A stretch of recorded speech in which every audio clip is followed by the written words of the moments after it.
Vamos a seguir dando consecución a nuestra serie, vamos a seguir avanzando en este hermoso y precioso y dilatado sermón, porque hay que decirlo, que es un sermón bastante dilatado, de nuestro Señor cuando en el monte le enseñaba a sus discípulos antes de salir al ministerio. Para ello hoy vamos a estarnos ubicando ya en el capítulo 6 del Evangelio de Mateo. Capítulo 6 del Evangelio de Mateo, y estaremos leyendo los primeros 4 versículos para el desarrollo de nuestra enseñanza el día de hoy. Esta es nuestra 12ª edición de este Sermón del Monte, 12ª edición. Este es el mensaje número 12 que ya venimos desarrollando, y hoy con esto aperturamos el estudio del capítulo 6. La semana antepasada tuvimos la oportunidad, gracias al Señor, de terminar ya el capítulo 5, ya lo abordamos en su totalidad, y ahí están las 11 enseñanzas. Usted las puede revisar en el canal, las puede consultar, en cualquier caso que necesite saber algo sobre el tema. Ahí están todas las enseñanzas guardadas en el canal de YouTube para que usted pueda entonces ir a ellas y hacer el estudio completo, si quiere hacerlo desde principio a fin nuevamente, volverle a dar una vuelta para recordar las cosas que a veces se nos pasan, ¿no? Vamos entonces a hacer lectura sin más dilaciones sobre el capítulo 6, repito, desde el versículo 1 hasta el versículo 4 estaremos analizando el día de hoy nuestra enseñanza. Guardaos de hacer vuestra justicia delante de los hombres, para ser vistos de ellos. De otra manera no tendréis recompensa de vuestro Padre que está en los cielos. Cuando pues des limosnas, no hagas tocar trompeta delante de ti, como hacen los hipócritas en las sinagogas y en las calles, para ser alabados por los hombres. De cierto os digo que ya tienen su recompensa. Mas cuando tú des limosna, no sepa tu izquierda lo que hace tu derecha, para que tu limosna, para que sea en secreto, tu limosna. Y tu Padre, que ve en lo secreto, te recompensará en público. Vale la pena, a efectos de la introducción a este tema, plantearnos una pregunta que sí creo que muchos reflexionan en ella, pero hay muchos otros que no. E incluso entre los que reflexionan sobre esta pregunta, lamentablemente podemos ver que hay, digamos, unas intenciones que no son precisamente las bíblicas en el corazón de algunas de las personas que se dedican a analizar lo que yo quiero que hoy iniciemos. Cuando nos hemos detenido a analizar, y esta es la pregunta, sobre el tema de los galardones, ¿cuáles han sido nuestras conclusiones? Cuando hemos pensado sobre el galardón, ¿cuáles han sido nuestras conclusiones? Porque es importante iniciar con una pregunta de este tipo.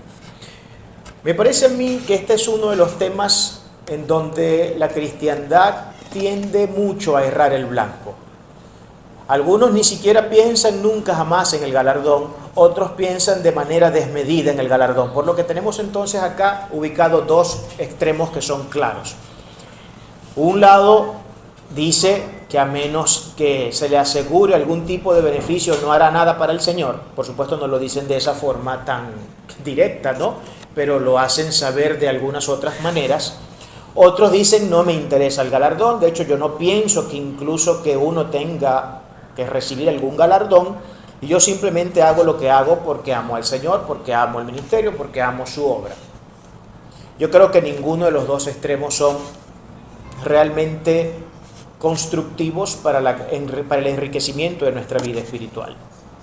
Como acabamos de ver, el texto habla 3 veces, en solo 4 versículos se habla 3 veces, casi que pudiéramos decir que por un versículo tenemos la palabra recompensa, galardón. La fe cristiana, el Dios de la Biblia, es un Dios que sabe recompensar y que sí da recompensas. Claro que sí. Claro que hay un estímulo que no hacemos mal en pensar en él. Yo puedo en este momento recordar las palabras de Cristo cuando dijo que él fue a la cruz pensando en el galardón, parafraseando por supuesto, que la cruz traería para la humanidad. Y el galardón era la redención de todos aquellos que habían sido escogidos de antemano por el Señor.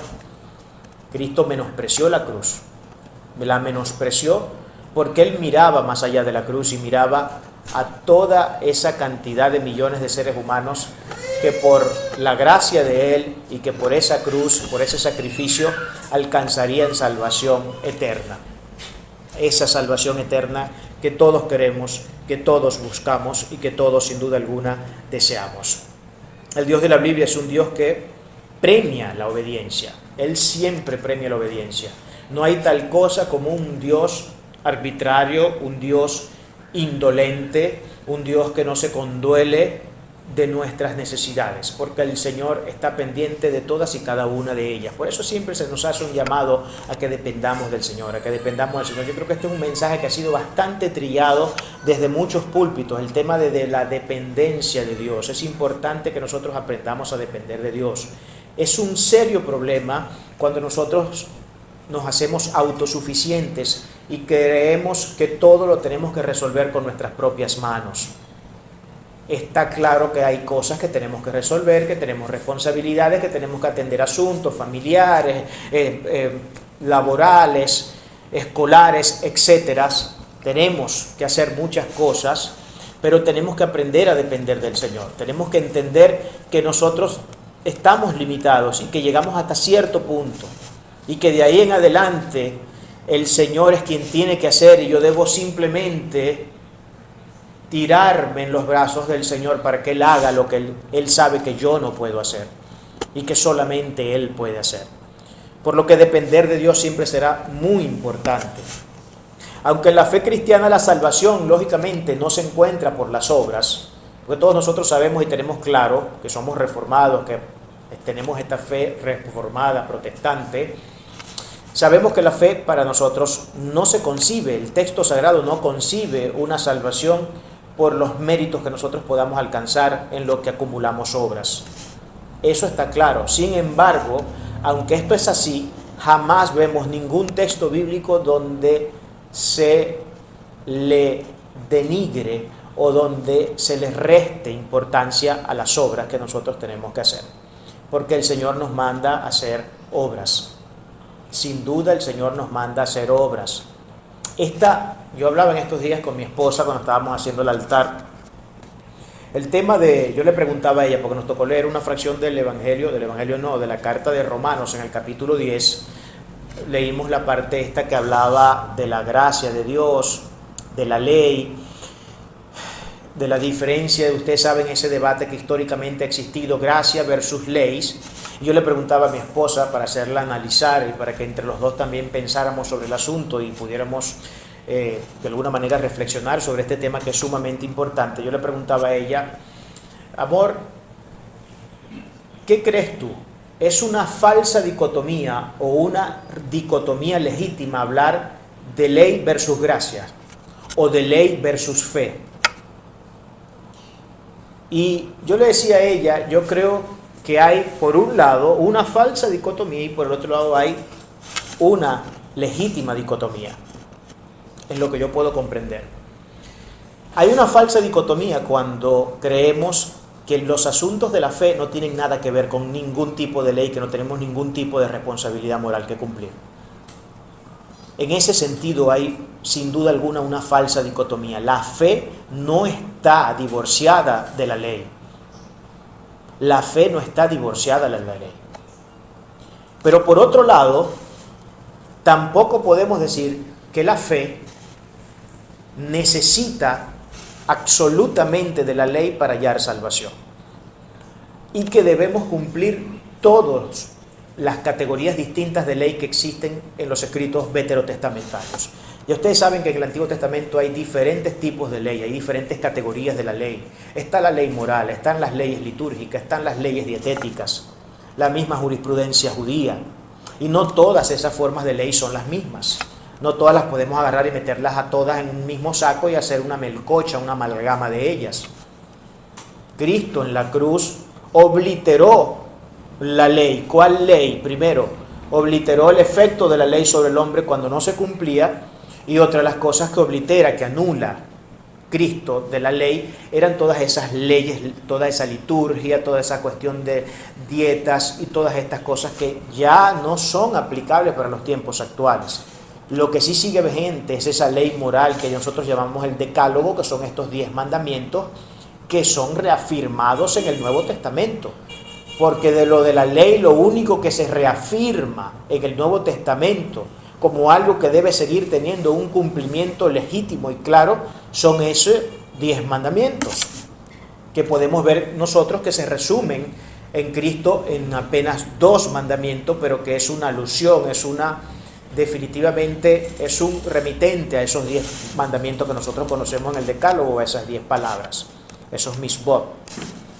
Entonces, está claro que para nosotros la fe no es un tema de dependencia de ley en el sentido soteriológico, pero sí tenemos responsabilidad moral. Tenemos una responsabilidad moral que cumplir y en ese sentido no hay una falsa dicotomía. En ese sentido no hay esta percepción que tienen muchas personas que lamentablemente, tristemente tengo que decirlo, los ha desnutrido de manera espiritual y de una forma sin duda alguna increíble, ¿no? Y es lamentable. Sin embargo, algo que también debemos tener claro, que el mal obrar penaliza. El mal obrar siempre penaliza. Siempre habrán cosas que hagamos que no tengan ningún tipo de, digamos, vínculo con la legitimidad de lo que el Sagrado Texto nos demanda, que nos pondrá siempre entredicho desde el punto de vista moral. Entonces, aquí nosotros pudimos observar que en el texto que hoy estamos analizando hay un mal obrar por parte del pueblo judío. Cuestión que Cristo está señalando, cuestión que Cristo está acusando de manera muy directa. Y sobre eso nosotros vamos a estar desglosando hoy nuestra enseñanza. La justicia entonces no se pone bajo lo que Cristo acá, podemos decir, está diciendo, es que sin duda alguna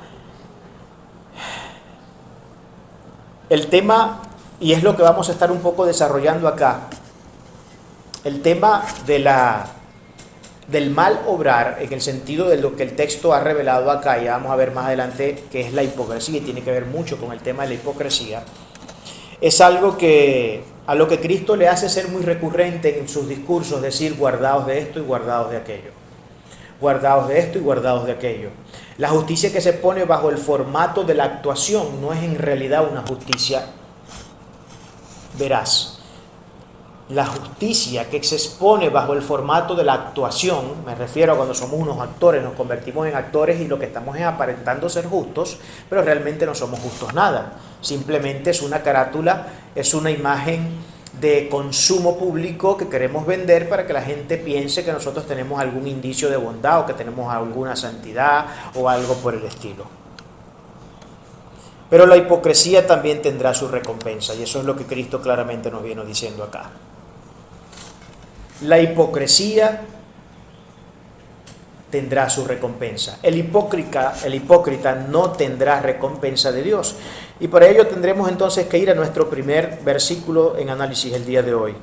Lo que aquí nos dice el Señor entonces es, y yendo al primer versículo del texto, guardaos de hacer vuestra propia justicia delante de los hombres para ser vistos de ellos. De otra manera no tendréis recompensa de vuestro Padre que está en los cielos. Ya que aparece la primera vez la palabra recompensa, como podemos ver en nuestro primer versículo. Para que tengamos más o menos un poco claro lo que significa esta palabra de guardaos, en el contexto del Nuevo Testamento viene la palabra griega prosejo, que significa prestar atención, tener cautela, oír, servir, atender, ser atento. Es un profundo llamado de atención. De tal suerte entonces que cuando Cristo está diciendo guardaos es prestar atención a lo que Cristo está diciendo de manera privativa. Porque cuando Cristo utiliza siempre la palabra guardaos, usted va a ver que la palabra guardaos siempre está concatenada gramaticalmente con una privación que Cristo está exponiendo. Guardaos, por ejemplo, la levadura de los fariseos. Presten atención a la levadura de los fariseos. No practiquen ni se hagan partícipes de la levadura de los fariseos. Sería lo que Cristo estaría diciendo allí entonces. Aquí dice guardaos de hacer vuestra propia justicia para ser visto por los hombres. presten atención de no hacer su propia justicia, tengan cuidado. Analicen su corazón, pesen sus intenciones. Naveguen en las profundidades de sus sentimientos, de sus emociones, de sus intereses, de todo lo que hay oculto dentro de usted, para saber cuál es la razón que realmente le está motivando a hacer lo que está haciendo. ¿Lo está haciendo en realidad por amor a Dios o lo está haciendo por algún otro tipo de razón o por intereses personales que están muy ocultos dentro del corazón humano? ¿Cuál es la razón real? Entonces esta palabra era muy recurrente, la palabra guardaos. Si podemos ver, por ejemplo, en Mateo 16:6, cuando Cristo dice, y Jesús le dijo, mirad, guardaos de la levadura de los fariseos y de los saduceos. Ahí utilizó nuevamente la palabra guardaos. Luego, en el Evangelio de Marcos, capítulo 8, versículo 15, dice, mirad, guardaos de la levadura de los fariseos, y aquí añade, y de la levadura de Herodes. Ya no solamente la levadura de los fariseos y los saduceos, sino también de la levadura de Herodes. Está claro acá que cada vez que Cristo quería enseñar una privación, cada vez que Cristo quería demostrar la mala actitud del corazón del hombre en ciertos asuntos de la fe, tenía que utilizar muchas veces esta palabra guardaos, para enseñarles algo que debía ser privativo, algo que no debemos hacer, algo que tenemos que alejarnos de ello. Justicia viene del término griego elemosune, que significa, miren lo que significa aquí justicia en este término, en esta palabra, ¿no? Acuérdense que hay una polisemia siempre muy grande en estos idiomas. Significa limosna, compasión, benevolencia. Qué curioso que la justicia en este término está ligado a la palabra limosna, que poniéndola en otros términos, porque hay otras versiones bíblicas que no utilizan la palabra limosna, por ejemplo la Pechita utiliza la palabra caridad, no habla de limosna sino de caridad, como un término equivalente en ese sentido. O sea, caridad, limosna son términos equivalentes que se entienden y que entendieron los escribas y los traductores, que debía ser usado y que uno simplemente remite siempre al mismo concepto, ¿no? Bien sea que utilicemos el uno o el otro, remite siempre al mismo concepto. Pero la palabra justicia es curioso que signifique en este contexto limosna, desde el término griego que acabamos de mencionar. El texto revela que Dios sí recompensa, estamos claros en eso. La vida cristiana es una vida de recompensas, es una vida de recompensa. Entonces, ¿cuál es el problema acá? ¿Qué es lo que Cristo está acusando claramente en el texto? ¿Qué es lo que Él está señalando de manera fuerte, de manera enérgica a Cristo? La actitud que causa desazón a Cristo y la que está acusando con toda fuerza claramente en este texto es la hipocresía. Y podemos ver, por ejemplo, en Lucas 12:1, donde dice, en esto, juntándose por millares la multitud, tanto que unos a otros se atropellaban, comenzó a decir a sus discípulos, primeramente, guardaos de la levadura de los fariseos. Y pasa ahora a describir, qué hermoso, esta es la conspicuidad de la Biblia, que la Biblia se interpreta a ella misma. Nosotros no tenemos que ponernos a inventar, en tratar de descifrar, a ver qué cosa se refiere Cristo cuando habla de la levadura de los fariseos. ¿Cuál es el pecado que está de manera específica Cristo acusando cuando se refiere a la levadura de los fariseos? Bueno, aquí lo dice claramente cuando clausura el texto. El texto dice que la levadura de los fariseos es la hipocresía. Lucas 12:1. Lucas 12:1. La palabra hipocresía, ustedes saben que era la palabra que se utilizaba en el teatro griego y que hablaba de la máscara que ellos se ponían para actuar. Es una máscara que la persona se pone donde se muda de personalidad y se va a otra que no tiene nada que ver con la personalidad real. Aunque algunos teólogos distinguen entre personalidad y el yo. Hay algunos psicólogos que distinguen entre esto, ¿no? La personalidad es la imagen de consumo público, mientras que el yo es aquello que nosotros hacemos tras bastidores, aquello que realmente nosotros somos. De repente en la iglesia ponemos una cara, hablamos de una forma, pero no muy bien hemos salido de la iglesia, llegamos a nuestras casas y es todo un desastre la vida que llevamos. En ese sentido estamos viviendo bajo el efecto de la hipocresía, ¿no? Nos estamos poniendo una máscara que me conviene ponerme cada vez que salgo porque resulta que soy una persona bien horrible, Y no me conviene mostrar la horribilidad que tengo dentro de mi corazón cuando estoy afuera, porque entonces no voy a tener nunca amigos y los poquitos que tengo los voy a perder. No me conviene, entonces me pongo una máscara, comienzo a actuar de tal manera que la gente piense que hay algo de bondad en mí, pero realmente no es lo que hay. Eso Cristo lo odia y es abominación para nuestro Señor. Es una abominación y más adelante vamos a ver por qué eso es una abominación. ¿Sabe por qué es una abominación? Ustedes saben que la hipocresía es un desacato directo al octavo mandamiento. ¿Qué dice el octavo mandamiento? No levantarás falso testimonio. Es un mandamiento que está llamando de manera privativa a que no se mienta. No mentir, es lo que está diciendo. Cuando dice no levantaremos falso testimonio, está diciendo que no debemos mentir. No debemos utilizar la mentira como un recurso para valernos de algunos, no sé, intereses, para valernos de algún tipo de situación, por conveniencia, etcétera, porque hay mucha gente que utiliza la mentira como método para esto, ¿no? Para ganar tiempo, para que la gente lo justifique de la sinvergüenzura o de la irresponsabilidad, de cualquier tipo de cosas que nosotros podemos inventar, ¿no? Miren, yo inventaba de todo, ¿no? Yo recuerdo que una vez yendo en viaje para un estudio que estaba haciendo, no sé si era para el curso de inglés, no recuerdo muy bien. Llegué tardísimo, pero por irresponsable que me comporté ese día, porque normalmente a mí siempre me ha gustado ser puntual, pero ese día llegué tarde y me inventé un cuento, no, que se le explotó el caucho al carro donde venía, imagínense ustedes. Y una vez pasó en verdad que llegamos tarde a un curso y en verdad era porque se nos había explotado un caucho. Pero, o sea, por poner este ejemplo, ¿no? De cosas que nosotros a veces nos podemos inventar para redimirnos de alguna manera por el acto de irresponsabilidad que hemos llevado a cabo, pero sabemos que estamos mintiendo, que estamos haciendo algo que no debemos hacer. Y en ese sentido estamos actuando con hipocresía, porque estamos poniendo la máscara falsa. Estamos poniendo más bien una máscara sobre nuestro rostro. Y una cosa es nuestro rostro y otra cosa es la máscara que le ponemos a nuestro rostro.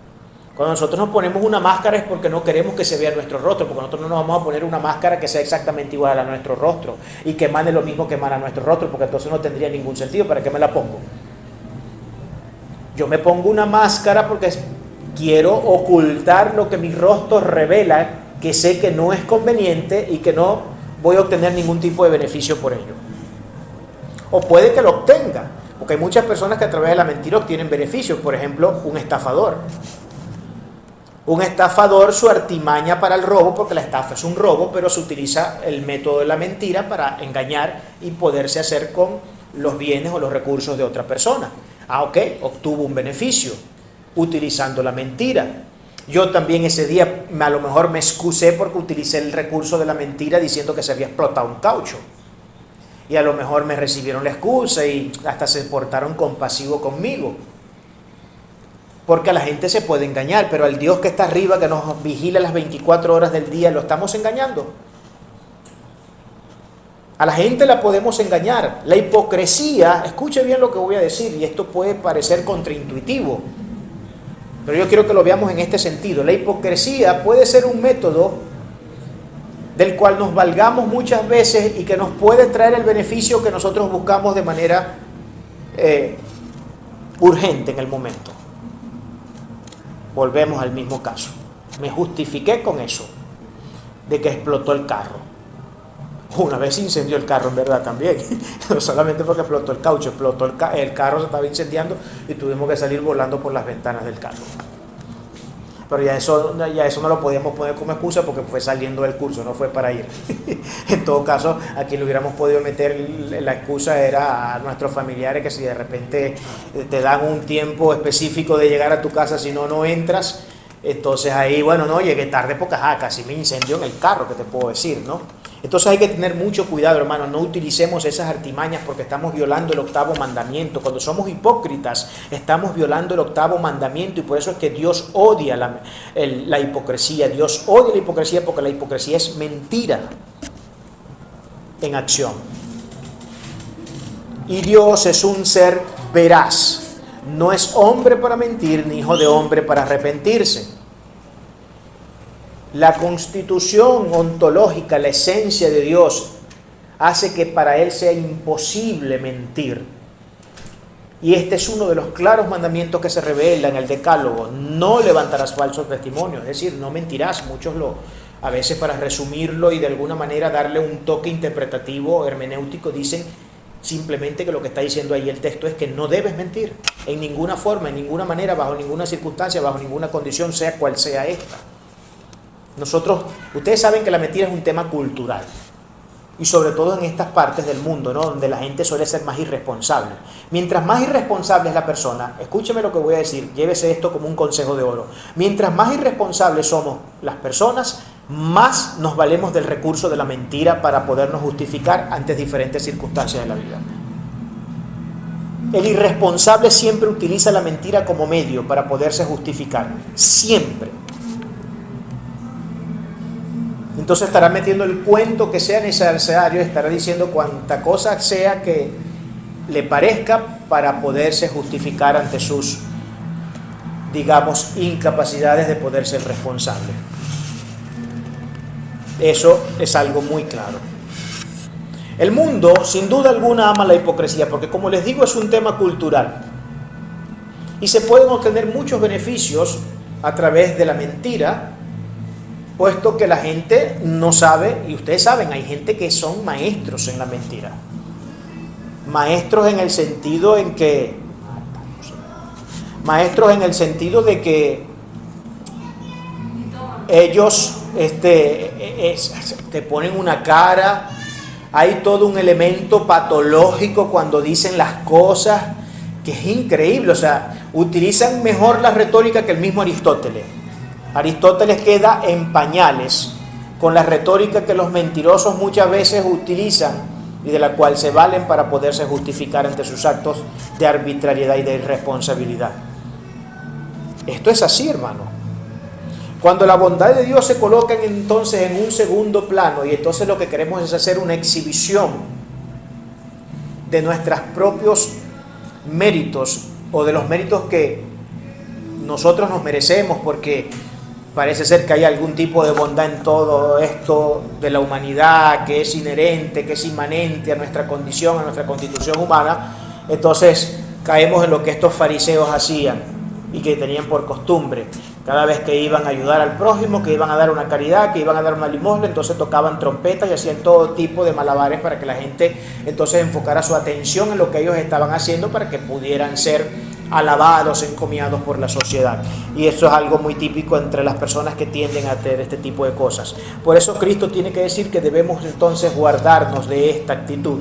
Debemos guardarnos de ser unos hipócritas, debemos guardarnos de ser unos mentirosos, porque Dios no es un ser de mentira y Él es nuestro Padre. Y no podemos decir que somos hijos legítimos del Rey cuando la mentira es parte de nuestro sistema de vida, porque nuestro Padre es un Dios veraz. Nuestro Padre es un Dios veraz. En el segundo versículo habla de la irrecompensa, o más bien de la recompensa, pero ya vamos a ver esto cómo lo vamos a tratar.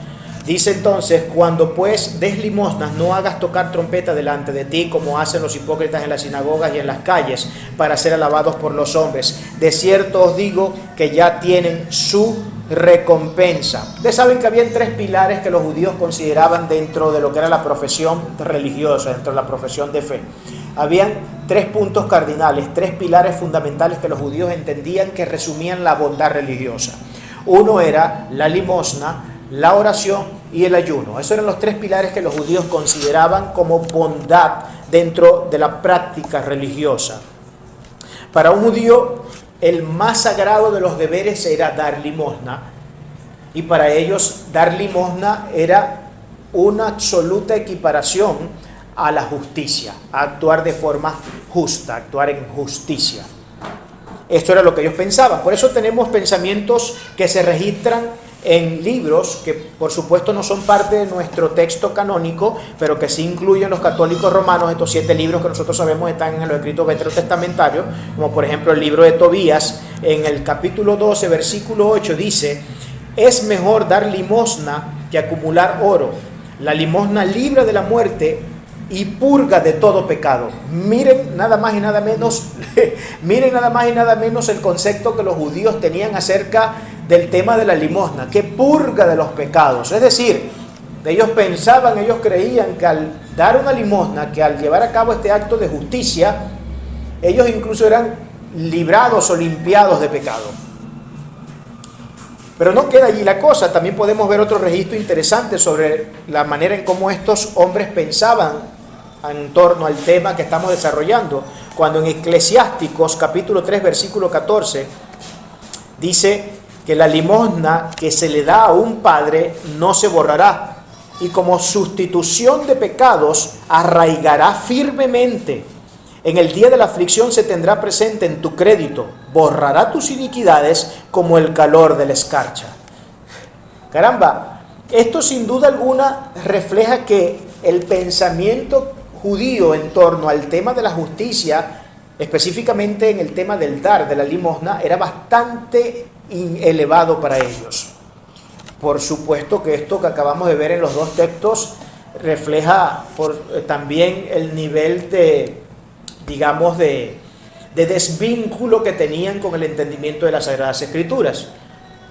Porque si lo del pecado fuera tan fácil de resolver como simplemente hacer actos de caridad, imagínense entonces en las que estamos.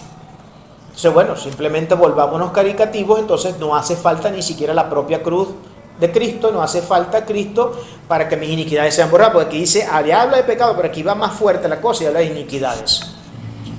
Que una vez que damos esta justicia, que entregamos esta limosna, entonces estamos siendo librados de nuestra iniquidad y que se tendrá como crédito para el día del juicio. Increíble. Había un dicho rabínico en torno a este tema que decía de la siguiente forma: mayor es el que da limosna que el que ofrece todos los sacrificios. Y Cristo no estaba en contra de estas enseñanzas. Cristo no estaba en contra de la limosna. Cristo veía de una forma muy elevada el tema de la caridad, por supuesto que sí. Pero ¿qué es lo que Cristo entonces está acusando en el texto? ¿Qué es lo que Cristo está señalando y condenando en la actitud de los judíos? La limosna que estaban dando no era la limosna, era la actitud del corazón. Era la intención con la que daban la limosna. Y era el medio o el método del cual ellos estaban valiéndose para dar la limosna, que era la hipocresía. Porque como vimos en el texto inicialmente, declara que ellos hacían sonar trompetas, hacían todo lo que era necesario hacer, tocar los tambores tan fuerte como pudieran tocarlos, para poder atraer las miradas, la atención de las miradas de la gente, y que pudieran ver y observar cuán caritativos y cuán justos eran ellos como practicantes de la religión.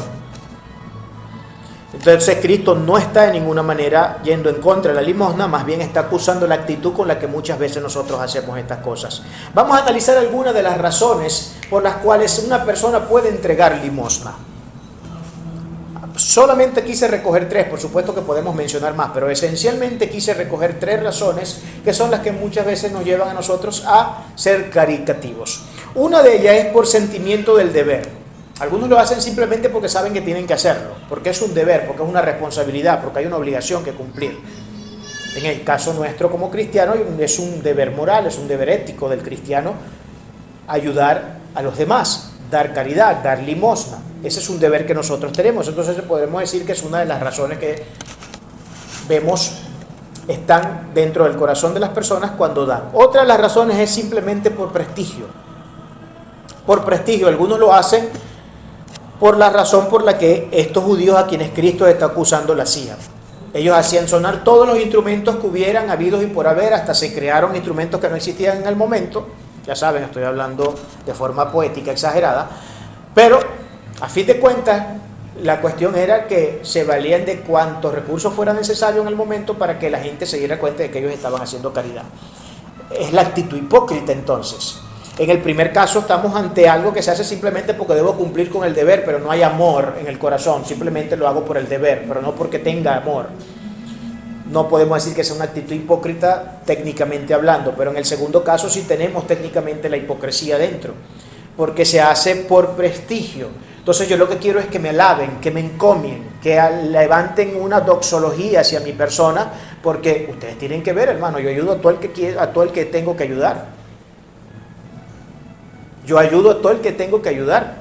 Y se encarga de gritarlo a los cuatro vientos. Y son de este tipo de personas que una vez te hacen un favor, Si tú no se lo pagas, te lo sacan una y otra vez, te lo echan en cara.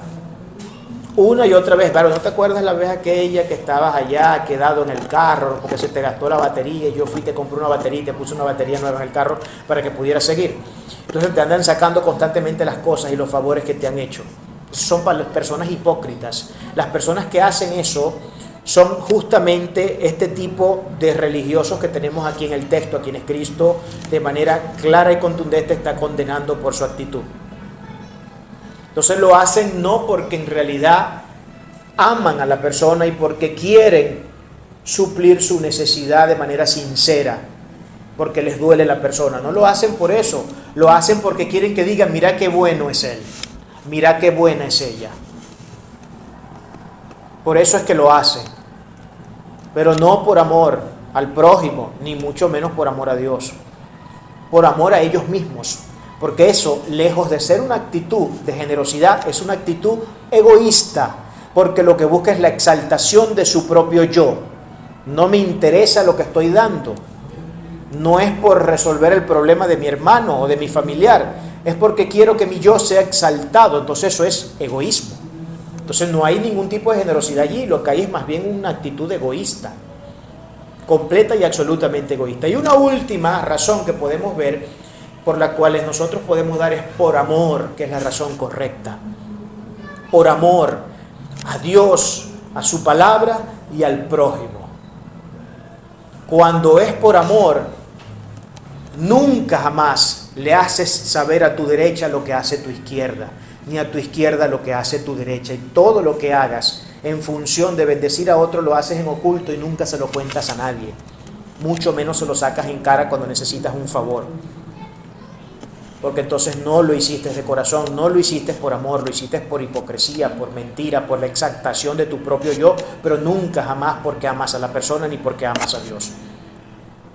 Quise para ello ingresar dentro del sermón una poesía hermosa española que habla sobre lo que mueve a una persona que ama. Mire lo que dice este poeta anónimo.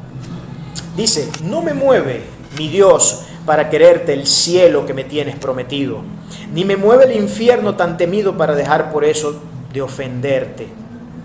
Tú me mueves, Señor, muéveme el verte clavado en una cruz y escarnecido, muéveme ver tu cuerpo tan herido, muéveme tus afrentas y tu muerte, muéveme, en fin, tu amor, y en tal manera que aunque no hubiera cielo, yo te amare, y aunque no hubiera infierno, te temiere. No me tienes que dar porque te quiera, pues aunque lo que espero no esperara, lo mismo que te quiero, te quisiera. Esta es la expresión de un hombre que sin duda estaba invadido por el amor de Dios, y no amaba por la promesa de un cielo, ni temía por el juicio de un infierno, sino que era un amor real.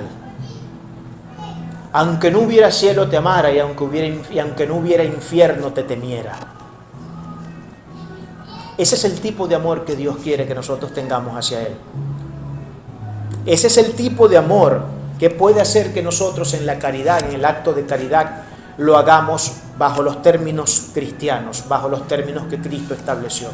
Hazlo en secreto, que no sepa tu derecha lo que hace tu izquierda lo que hace tu derecha. Que no lo sepa. El llamado del deber y la obliteración de la hipocresía es lo que podemos ver en los siguientes dos textos. Mas cuando tú des limosnas, no sepa tu izquierda lo que hace tu derecha, para que sea tu limosna en secreto, y tu Padre que ve en lo secreto te recompensará en público. Jesús no divaga en comunicar el deber del acto del dar. Él no está divagando acá, él está siendo claramente enfático y está yendo directo a donde tiene que ir, no está dando muchos rodeos. Él está diciendo claramente, esto debe hacerse en secreto, porque es la única condición que revela que lo que tú estás haciendo lo estás haciendo en un acto de amor. En un acto de amor. Y esa es la respuesta, el secreto. Mire, esto es secreto para el mundo. Y solo para el mundo es secreto lo que usted hace cuando bendice la vida de otra persona, cuando lo hace en los términos que Cristo lo está exigiendo acá. Pero se hace la cosa más pública en el cielo y todos los ángeles del cielo y Dios en su trono son testigos de las pancartas que se guían en todas las esquinas de cada poste del cielo, diciendo: este es mi Hijo amado, quien realmente me ama, y lo que hace cuando bendice a otro lo hace por amor, no por búsqueda de prestigio y no simplemente por un sentido del deber. Lo hace porque ama. Entonces, no es público para el mundo acá. No me interesa lo que sea público para el mundo acá. Yo no necesito que la gente vea que yo soy bondadoso ni que alabe mi bondad. La única bondad en cuyo esfuerzo yo debo siempre trabajar para que sea exaltada es la bondad de Dios. Porque nosotros no pudiéramos hacer ni un solo acto de bondad a menos que Dios Todopoderoso nos capacitara para poder hacer un acto de bondad. Entonces, esto que nosotros hacemos sí se está haciendo público y ante mucho más seres que los que viven en este planeta. Porque ¿cuántos seres humanos habitamos actualmente en este planeta? Que es 7.000 millones, se dice desde hace muchos años. 7.000 millones y tantos de seres humanos. ¿Cuántos ángeles habrán en el cielo? Yo creo que la cantidad de ángeles que debe haber en el cielo debe superar con creces los 7.000 millones de habitantes que existen actualmente en esta tierra. Deben ser muchísimos más seguramente.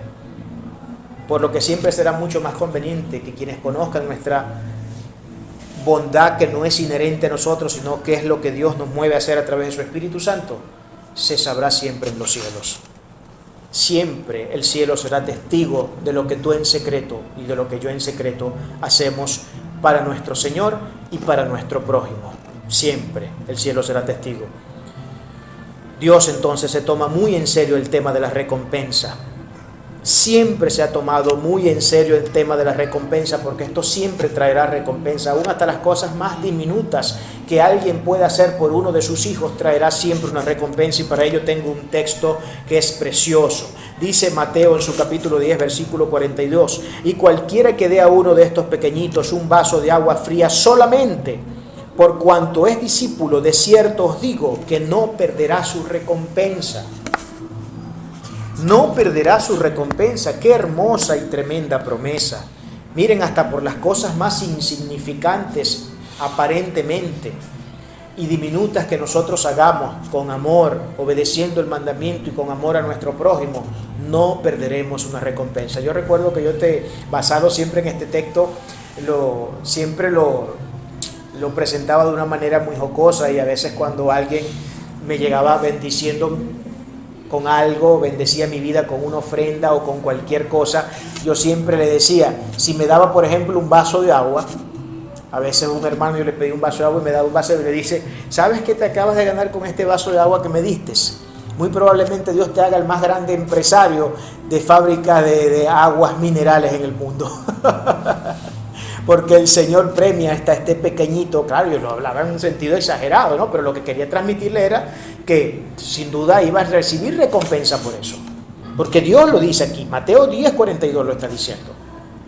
Así sea un vasito de agua fría que tú le dejas a uno de tus hermanos, no perderás recompensa por eso. No vas a tumbar la franquicia de las aguas minerales más potentes del mundo, pero alguna recompensa Dios te va a dar. ¿Cuál será la recompensa? Bueno, imagínense.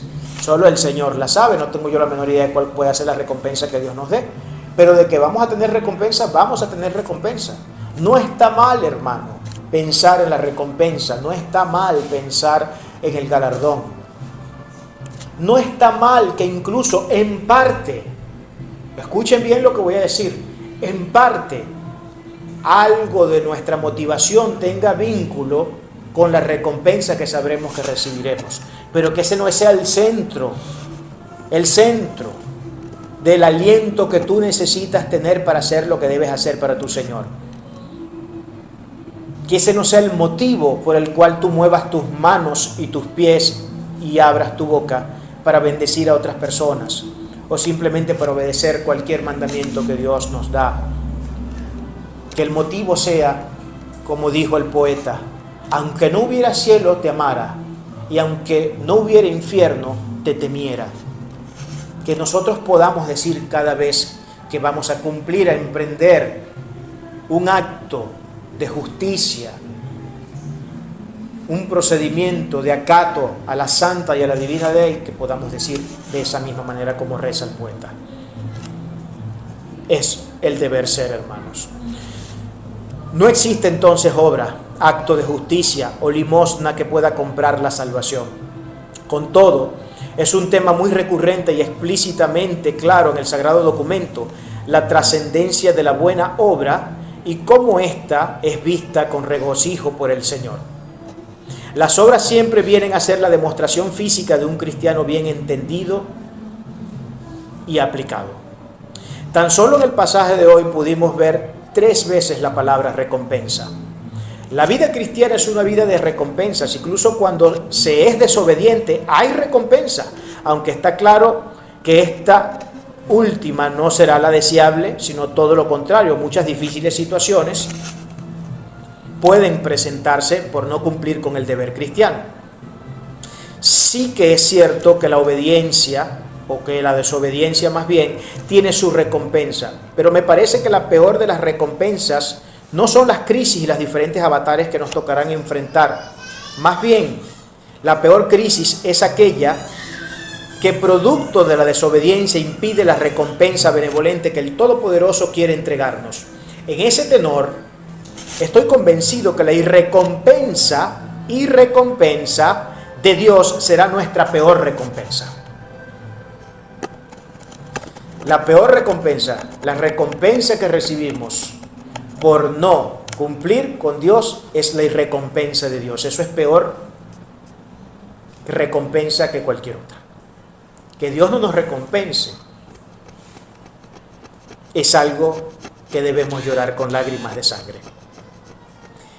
El ser eliminado de la lista de aquellos que recibirán las grandiosas bendiciones del Supremo Rey será el mayor de los sufrimientos.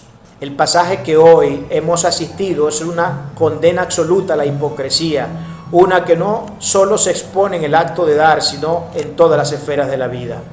Evitemos por todos los medios la hipocresía. Jesús odia la hipocresía, por eso no debemos o no dejaba de hablar de ella, porque él sabía los grandes efectos perjudiciales que ésta podía traer, más aún si se insiste en la impenitencia.